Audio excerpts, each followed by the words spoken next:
Hi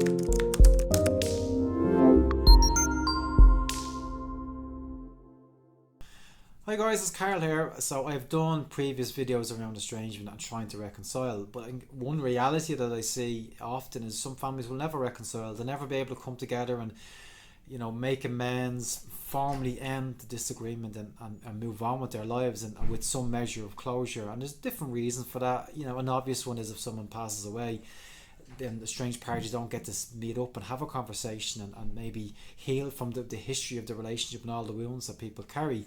But in other examples, estrangement can be such a long term problem, and there's so many years of distance between family members that they do become literally strangers. They know so little about each other and their lives and their problems and all the different challenges that they face. So the opportunity to actually meet up and reconcile doesn't present itself, or it feels wrong to them because they just don't feel like they know each other anymore.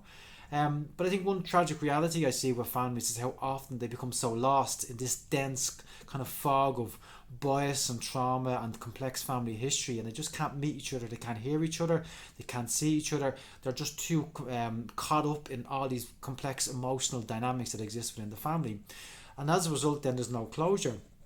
But how do you move forward? How do you live your life not getting a sense of closure from family? And this happens, it comes up in therapy a bit with my clients, and what we tend to focus on is personal closure. And what that means is that we try and help them find a sense of meaning around the estrangement and around the whole family dynamic. But then it's a sense of purpose, something that, something they can do with this pain and with the emotional suffering that they may be experiencing. Maybe it's grief, maybe it's anger, maybe it's and all this legacy of emotional distress that's left as a result of not just the estrangement but all the history in the family and all these past experiences that have gone back decades.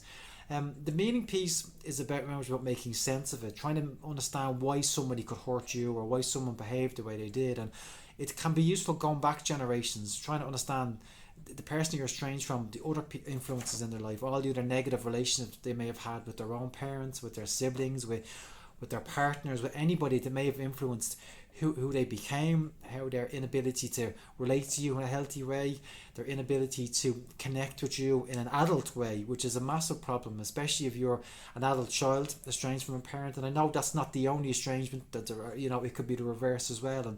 And often adult children cannot see the adult in their parents, they only see childish behaviours. And that's a reality, and again it just reflects the complexity around dynamics within families and how we view each other.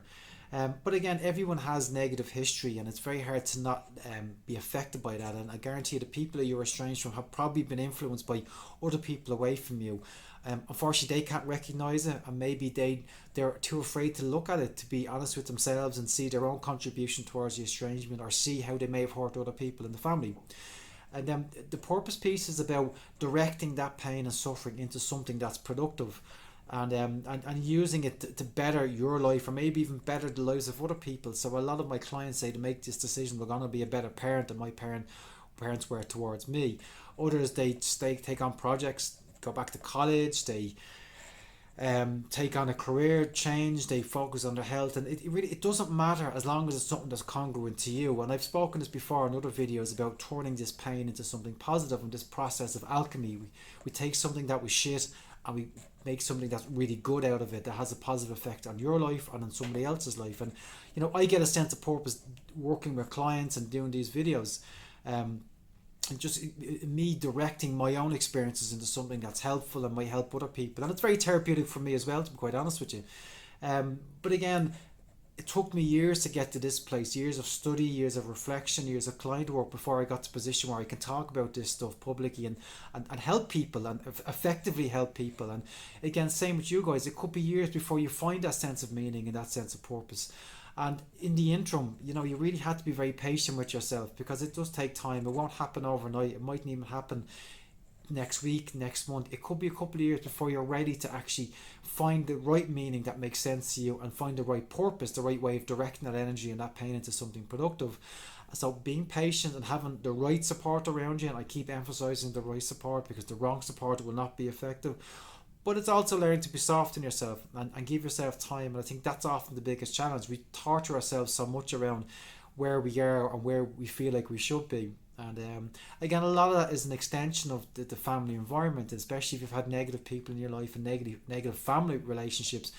Though they penetrate, they purge our psyche, and we internalize so much. And I think that's just what it is to be human. But again, we have to keep striving to move forward and create an emotional separation from who we are, from our experiences with our family, and all those beliefs and all those negative memories that we may have absorbed, challenging them, questioning them all the time. It's not a nice process, and it takes time, but we keep moving forward, and we create a healthier separation, or a healthier level of differentiation from them to who we are, what we want to do, the meaning that we assign to this estrangement, and the purpose that makes sense for us.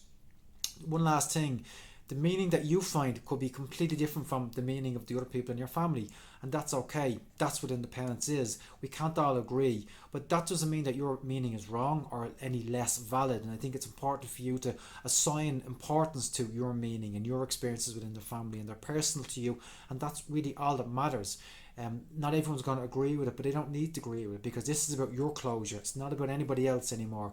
We've already established that you can't get that closure from family, and they will find their own way to make sense of it, and it'll be completely alien, the polar opposite to yours, and that's just life. We can't always agree, but the main thing is helping you find some sense of closure through meaning and through a sense of purpose, and just trying to move forward as best you can. And I know I keep saying it's not easy, guys. It's not easy. That's estrangement. It's painful.